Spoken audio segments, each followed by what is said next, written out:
আল্লাহ পাক আজকে আপনাকে হয়তো 1 কোটি টাকা দিয়েছেন, কালকে আল্লাহ না করুক 1000 টাকার জন্য মানুষের কাছে হাত পাততে বাধ্য করতে পারেন আল্লাহ পাক। এমনও কিন্তু দিন আসতে পারে, দিন সবার সবসময় সমান থাকে না।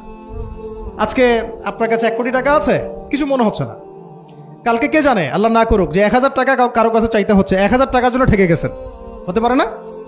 তো রিজিককে মানুষ তাজিম না করলে রিজিক দূরে চলে যায়। দুটো বিষয় খেয়াল রাখবেন, দুটো বিষয়। এক হচ্ছে মাঝে মাঝে মনের মধ্যে কিছু আমল করার ইচ্ছা আসে না? মনে হলো যে আচ্ছা একটু 10টা আয়াত পড়ি, মনে আসে না মাঝে মাঝে? এমন মনে হয় না?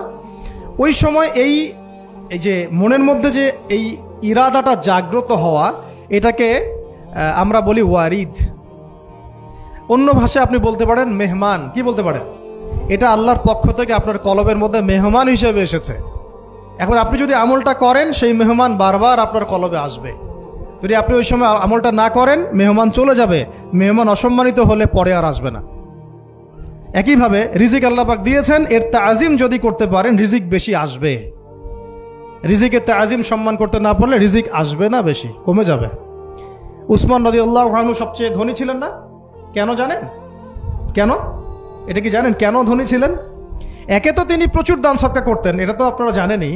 আরেকটা জিনিস অনেকে জানে না, তিনি উটের পিঠে বসেছিলেন, কিছু একটা খাচ্ছিলেন, এই 2-1টা দানা পড়ে গেছে নিচে। উটের পিঠ থেকে নেমেছেন, নেমে সেই দানা উঠিয়েছেন, পরিষ্কার করেছেন, ধুয়েছেন, আবার খেয়েছেন। তার এই 2-4টা দানার কোনো কিন্তু মানে পরোয়া না করলেও চলে, তার প্রচুর অর্থ সম্পদ আছে। এত অর্থ সম্পদ যে তাবুক যুদ্ধের দিন 30,000 সেনাবাহিনীর দায়িত্ব নিয়েছেন। 30,000 সেনাবাহিনীর দায়িত্ব নিয়েছেন। সেনাবাহিনী যাবে, থাকবে, খাবে, তাঁবু টাঙাবে, সব দায়িত্ব তার। 30,000 সেনাবাহিনীর দায়িত্ব নেওয়া কি চারটাখানি কথা? তো এই সাহাবী এই কয়েকটা খাবারের দানা উঠিয়ে খেলেন। নবী সাল্লাল্লাহু আলাইহি ওয়াসাল্লাম বলেছিলেন যে তোমাকে আল্লাহ পাক রিজিক বাড়িয়ে দিবেন না কেন? তুমি রিজিকের যে তাজিম, যে সম্মান তুমি করো, এর বদৌলতে আল্লাহ পাক তোমাকে বেহিসাব রিজিক দিবেন। দুইটা বিষয় খেয়াল রাখবো। আমলের মেহমান হৃদয়ের মধ্যে আসলে তাকে ফিরায় না দেওয়া, তাহলে সেই মেহমান কিন্তু আর আসবে না। মেহমানকে মূল্যায়ন করলে মেহমান বারবার আসবেন ইনশাআল্লাহ। আর রিজিকের তাজিম না করলে রিজিক কিন্তু আপনার ঘরে বেশি বেশি আসবে না। এমনি তো হারামের যুগ, এমনি সুদের যুগ, এমনি ঘুষের যুগ। অলমোস্ট এভরি ফ্যামিলি সুদখোর এখন, অলমোস্ট এভরি ফ্যামিলি।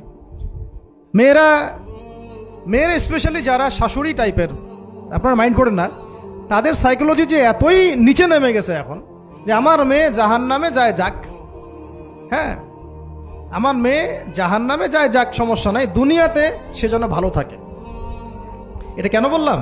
একটা সুদখোরের ঘরে তুলে দিতে সে দ্বিধাবোধ করতেছে না, একটা দুর্নীতিবাজের ঘরে তুলে দিতে দ্বিধাবোধ করতেছে না, একটা ঘুষখোরের ঘরে তুলতে দ্বিধাবোধ করতেছে না, হ্যাঁ একটা মানে কি বলবো মাদক সেবী, ড্রাগ এডিক্টেড বা এই যে আর কি বলবো ফাসেক জালেম, এই ধরনের ঘরে উঠাই দিতেও সে দ্বিধাবোধ করছে না। 5তলা বাড়ি চাই আমার মেয়ে 5তলা বাড়ি থেকে সুখে থাকবে। এই যে সুখের ডেফিনেশন এখানে দিয়েছেন আপনারা। এই জন্য কত হাজার হাজার মেয়ের জীবন নষ্ট করে দিয়েছেন আপনারা। আমার কথা মাইন্ড করে না, হাজার হাজার মেয়ের জীবন মায়েরা নষ্ট করে দিয়েছে, শুধুমাত্র মেয়েদের দুনিয়াবি সুখ এর সংজ্ঞাটা বুঝতে ভুল করার কারণে। এর নাম যদি সুখী হইতো তাহলে অমুসলিমরা সুখী না কেন? পশ্চিমারা সুখী না কেন? ওরা আত্মহত্যা করে কেন? এভাবে মেয়েদের জীবন নষ্ট করেছেন। অথচ অল্প যদি হালাল রিজিকও হতো, আল্লাহ পাক তাকে বরকত দিতেন, সুখে থাকতো। তা আল্লাহ পাক আপনাদেরকে রিজিকের মূল্য বোঝার, তাজিম করার তৌফিক দান করেন, আমিন। অনেক ভিতরে ভিতরে চলে যাচ্ছে আমি, সময় আমাদের হাতে আরো শর্ট হয়ে আসতেছে। তো এখানে একটা কথা বলে দিব যে রিজিকের প্রসঙ্গ যেহেতু আসছে, যে হালাল খেতে হবে আমাদেরকে, হারামের দ্বারস্থ হওয়া যাবে না। আপনার স্বামী যদি হারাম খায়, আপনি স্বামীকে বুঝান, তাকে ওই চাকরি ছেড়ে দিতে আপনি উৎসাহিত করেন। আমি আপনাদেরকে একটা অনেস্টির সাথে একটা কথা বলি, যত এই যে প্রশাসনে যত ঘুষখোর আছে, ঠিক আছে, যত দুর্নীতিবাজ আছে, যত মাদক সেবী আছে, মাদকের ব্যবসায়ী আছে, যত সুদখোর আছে, এরা সবাই কেন এই খারাপ কাজগুলো করে জানেন? তার স্ত্রীকে ভালো রাখার জন্যে, তার মাকে ভালো রাখার জন্যে, তার সন্তানদেরকে ভালো রাখার জন্য। তাহলে স্ত্রী হিসেবে, সন্তান হিসেবে, মেয়ে হিসেবে আপনি বলবেন যে আমাদের এইসব ভালোর দরকার নাই আব্বু, হে আমার প্রিয় স্বামী, আমার এসব ভালোর দরকার নাই। হে আমার ছেলে, আমার এসব ভালোর দরকার নাই, তুই হালাল পথে থাক, ওইখানে তুই আমাকে ডাল ভাত খাওয়া, আমি খুশি আছি। এইভাবে আপনারা তাদেরকে মোটিভেট করেন, দেখবেন সমাজে হারাম কমে গেছে ইনশাআল্লাহ। আর হারাম খাওয়া এই ছেলে মেয়েগুলোও কিন্তু মানুষ হবে না। হারাম খাওয়া যে ছেলে মেয়েগুলো রক্ত মাংস করে উঠছে, এরাও কিন্তু মানুষ হবে না। আল্লাহ পাক আমাদেরকে হালাল খাওয়ার তৌফিক দান করেন, এবং এই হালালের জন্য আপনাদের ভূমিকা অনেক বেশি।